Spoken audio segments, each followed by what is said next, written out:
aux élections législatives qui se sont déroulées dimanche dernier, le pouvoir a perdu la majorité absolue. Comment réagissez-vous à tout ça? Comme vous avez dit, le président ne pourra pas dominer à l'Assemblée nationale puisqu'il y a l'opposition qui a remporté. Et je peux dire que ça, c'est pas bon signe pour lui.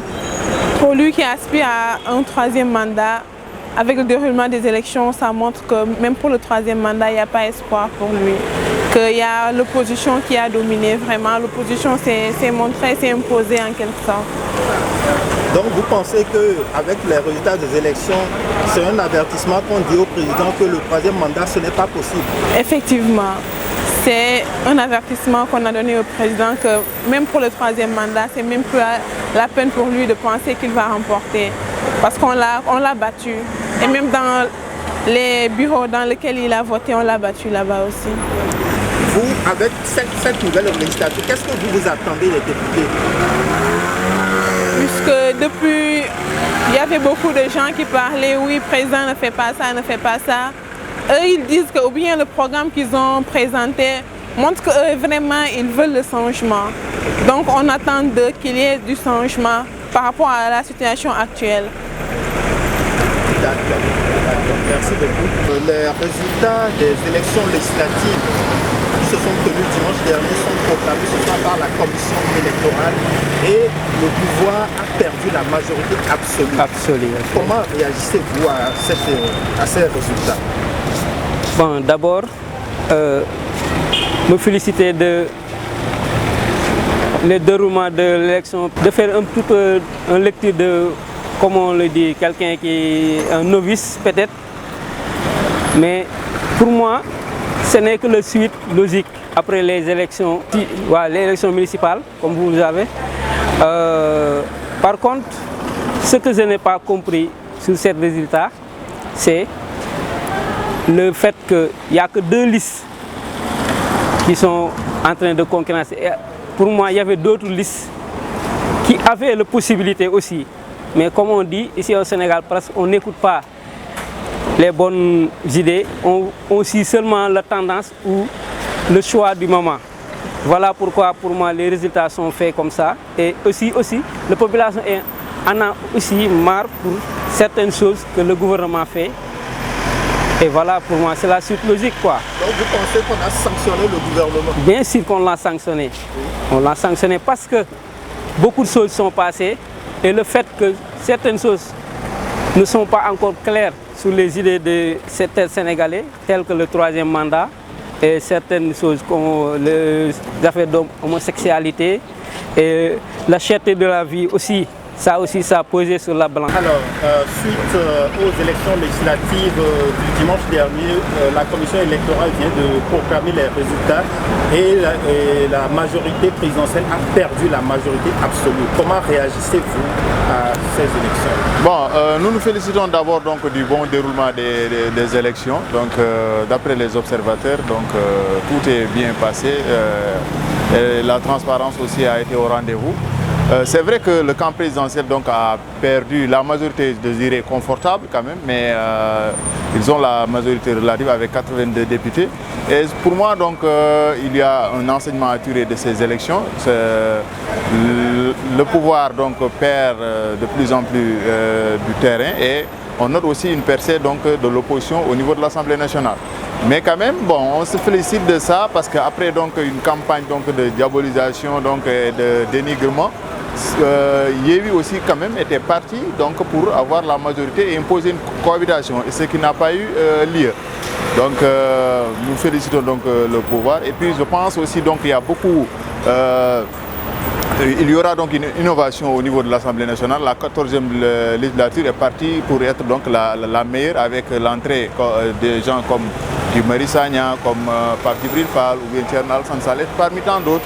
Et donc c'est la démocratie sénégalaise qui s'en sort et nous espérons qu'il y aura des débats d'idées, d'économie, des échanges quand même qui seront productifs pour la population sénégalaise. Le rôle donc de l'Assemblée nationale d'abord c'est de contrôler l'action du gouvernement et aussi donc de faire des propositions de loi. Donc ça c'est le rôle fondamental. Mais aussi aujourd'hui nous avons il y a beaucoup de rôles que les députés peuvent jouer quand même parce qu'ils représentent, c'est la représentation nationale. Ils sont là donc pour défendre la cause des populations et aussi de proposer des lois qui feront avancer la démocratie. Il y a beaucoup de choses aujourd'hui, surtout sur le code électoral, sur la question des libertés, de la démocratie et aussi de l'homosexualité et d'autres questions d'ordre social et économique qui seront quand même au rendez-vous et qu'on attend que l'Assemblée nationale puisse se déterminer. Est-ce que le député sénégalais remplit correctement cette mission? Donc bon, plus ou moins, le bilan de la dernière législature est beaucoup mitigé. De manière générale, les qui se sont succédés, est-ce que le député remplit vraiment son rôle comme il se doit? Bon, je vais répondre par la négative et nous savons tous aussi que des questions de faits divers politiques sont plus débattus à la place des débats d'idées ou bien des débats d'orientation économique ou quand même politique ou qui peuvent faire avancer la démocratie sont relégués au second rang et prennent place aux querelles ou bien de positionnement politique et autres, malheureusement. La commission électorale vient d'annoncer les résultats des législatives qui se sont tenues le dimanche dernier et le pouvoir a perdu la majorité absolue. Comment réagissez-vous à ces résultats? Oui, ce sont des élections qui se déroulent normalement. Mais après ça, il y a une sanction du peuple sénégalais. Je crois que le gouvernement va savoir ça. Ils vont savoir ce que... Donc le peuple a sanctionné le gouvernement. Pourquoi? Dans deux conditions. Premièrement, on ne dit pas que le gouvernement n'a pas travaillé. Il a travaillé quand même. Mais il doit travailler de plus. Parce que lorsqu'il vient à la tête du gouvernement, il y avait des réalisations, il y a une continuation. Donc, cela doit jouer de son rôle. Donc, il a travaillé, mais il doit travailler plus que ça. Il doit faire plus que ça. Aussi, les gens sont marre du bordel.